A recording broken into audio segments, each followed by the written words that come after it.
Occasionally, the sensitivity of the level sensor may need to be adjusted. This could be done with a potentiometer in the back of the sensor. The amber light in the back of the sensor will be on when the sensor is active. To adjust the sensitivity, there's a potentiometer, which can be turned clockwise to increase and counterclockwise to decrease the sensitivity.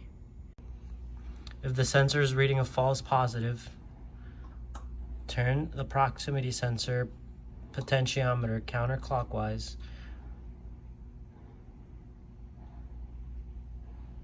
until the light goes off.